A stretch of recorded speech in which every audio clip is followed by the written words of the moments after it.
Hello everyone, welcome back to our channel advocate Ravita Hooda Daiya. तो आज हम एक न्यू जजमेंट की बात करेंगे। सपोज करो आपका एक सिविल सूट पर्टिकुलर कोर्ट के अंदर फाइल किया गया है और वह डिसमिस हो गया है। तो ऐसे केस में जब आपका केस डिसमिस हो गया है उसके बाद भी क्या आपके पास कोई राइट होता है क्लेम करने के लिए? तो ये वाले इशू को ऑनरेबल सुप्रीम कोर्ट ने बहुत ही सिंपल शब्दों में क्लैरिफाई किया है और प्रॉपर्टी के मामलों को लेकर ये वाला आज का मामला जो मैं आप सभी को समझाने वाली हूँ बहुत ज़्यादा इम्पोर्टेंट है।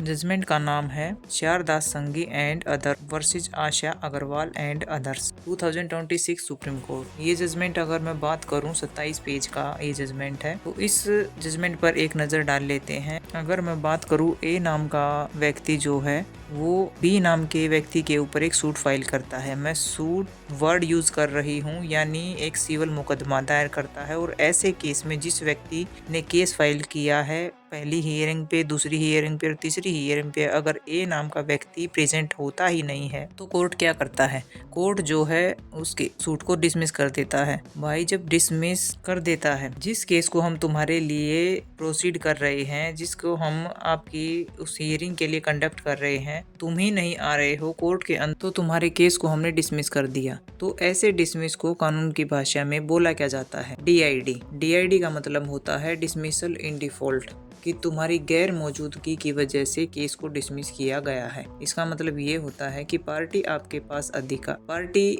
अधिकार है, आप दोबारा केस फाइल कर सकते हो। कोई किसी भी तरह का रेजिट काटा जैसे डिसमिसल के ऊपर नहीं लगता। यह बात सुप्रीम कोर्ट ऑफ इंडिया ने क्लैरिफाई करी है। ए नाम के व्यक्ति आप दोबारा केस फाइल कर सकते हो, सेम मैटर के ऊपर दोबारा केस फाइल कर सकते हैं। चलो ये एक बेसिक बात है।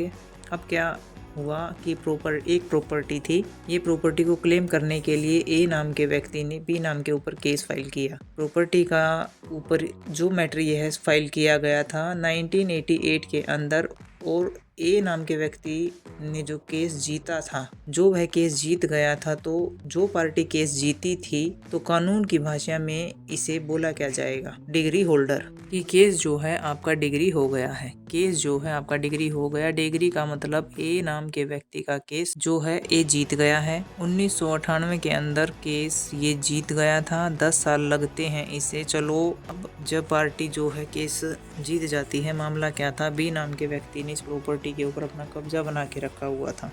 ए नाम के व्यक्ति ने बोला जैसा मेरे और बी नाम के व्यक्ति के ऊपर एग्रीमेंट हुआ था कि वो मुझे प्रॉपर्टी बेचेगा। जब मैं उसके पास पैसे लेकर गया तो वह मुकर गया, उसने मेरे को प्रॉपर्टी देने से मना कर दिया। तो जैसे स्पेसिफिक परफॉर्मेंस के तौर पर मुझे ये प्रॉपर्टी मेरे नाम पर रजिस्टर्ड कराई और मैं बदले में पैसे दे दूंगा। यहाँ तक बात खत्म हो जाती है और कोर्ट ने इसे ए नाम के व्यक्ति की बात को सही माना और केस ए नाम के व्यक्ति के फेवर में पास कर दिया, डिग्री कर दिया, डिग्री होल्डर बना दिया। क्या होता है इसके बाद में कानून के, अगर मैं प्रोसीजर की बात करूं तो जो व्यक्ति के फेवर में केस जाता है और बी नाम का व्यक्ति अगर जब भी प्रॉपर्टी ए को नहीं देता है तो ए नाम के व्यक्ति कहां पे जाता है? एग्जीक्यूशन फाइल करता है। ए नाम का व्यक्ति जब एग्जीक्यूशन फाइल करता है तो अदालत में जाकर ए नाम के व्यक्ति को कोर्ट में बताना होता है जैसा मेरे फेवर में एक डिग्री है, बी नाम के व्यक्ति के पास में एक प्रॉपर्टी है, वो प्रॉपर्टी मुझे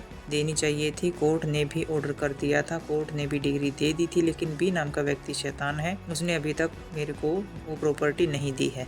अब आप मुझे दिला दीजिए, ये रही डिग्री। चलो जी, अब ये ए नाम के व्यक्ति जब एग्जीक्यूशन कोर्ट के लिए कोर्ट पहुंचा था तो ऐसे केस में एक नई पार्टी आ गई। सी नाम के व्यक्ति यहाँ आ गया जो कि एग्जीक्यूशन की कोर्ट में बोलता है जज साहब रुकिए रुकिए रुकिए, ये जो प्रॉपर्टी है ए नाम के व्यक्ति को क्यों नहीं दी जा रही है? ये प्रॉपर्टी तो मुझे दी जानी चाहिए थी। सी नाम के व्यक्ति यह कहता है कि ये प्रॉपर्टी मुझे दी जानी चाहिए थी, ये रही इसकी सेल डीड, जो प्रॉपर्टी तो मेरे नाम पर है। ये देखो जज साहब, मेरे नाम तो ये सेल डीड भी है। अब यहाँ पे पैदा हो गई है खिचड़ी। तो ऐसे केस में मामला आ गया सुप्रीम कोर्ट ऑफ इंडिया के पास, जो मैंने आपको जजमेंट में बताया, Sharda Sanghi and others and Agarwal others 2026 supreme Court के सामने मामला गया। तो सुप्रीम कोर्ट ने इस बात को बारीकी से एक एक बात को समझा। अब ऐसे केस में ए नाम के व्यक्ति और सी नाम के व्यक्ति के बीच में पहले भी कुछ मामले फाइल किए गए थे। सिविल सूट प्रॉपर्टी के लिए फाइल किए गए थे, क्या हुआ था।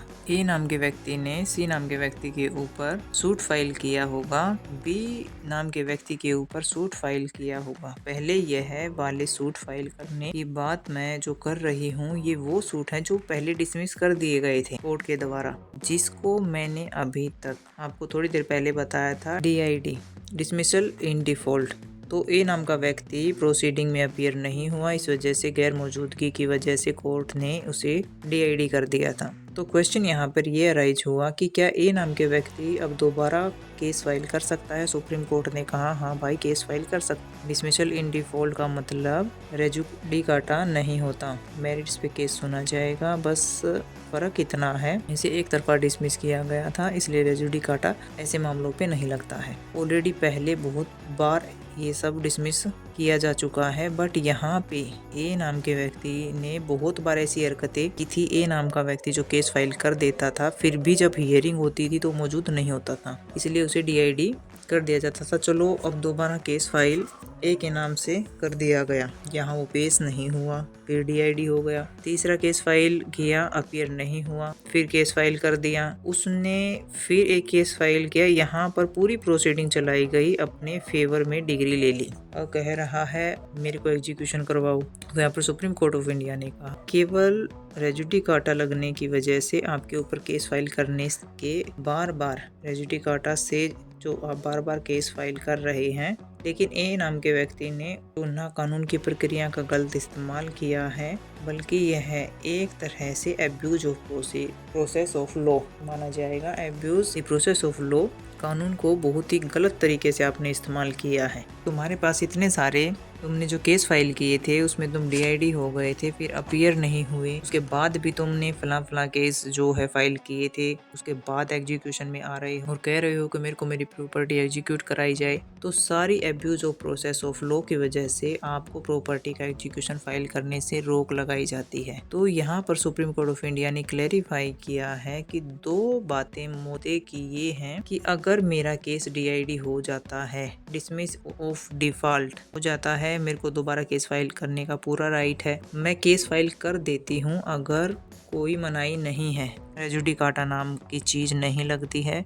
दूसरी बात यह है आप बार बार केस फाइल कर रहे हो और आपका DID हो रहा है, केस फाइल कर रहे हो, आप अपीयर नहीं हो रहे हो, डिसमिस इन डिफॉल्ट अगर आपका हो रहा है, तो ये एक्सपेक्टेशन मत रखिए कि कोर्ट आपकी कोई मदद करेगा, नहीं। अगर आप बार बार DID करवा रहे हैं अपने केस का, तो इससे abuse of process of law माना जाएगा और अब आप जब एग्जीक्यूशन में जाओगे तो आपके एग्जीक्यूशन को रोक दिया जाएगा, जो कि इस केस में सुप्रीम कोर्ट ऑफ इंडिया ने एग्जीक्यूशन प्रोसीडिंग में ए नाम के व्यक्ति के एग्जीक्यूशन पर रोक लगा दी। ये पूरा का पूरा मामला है, पूरे के पूरी सिविल डिस्प्यूट्स क्लैरिफिकेशन था। ऐसे इस मामले में बहुत ज़्यादा कोर्ट के अंदर कन्फ्यूजन क्रिएट करते हैं और कोई क्लियरिटी नहीं होती, बट इस जजमेंट से हमें इस पर्टिकुलर मुद्दों की रिगार्डिंग जो क्लियरिटी मिली है वो हमारे लिए भविष्य में बहुत मददगार साबित होगी। इस संबंध में आपके जो भी विचार हैं हमें कमेंट बॉक्स में ज़रूर लिख कर बताएं।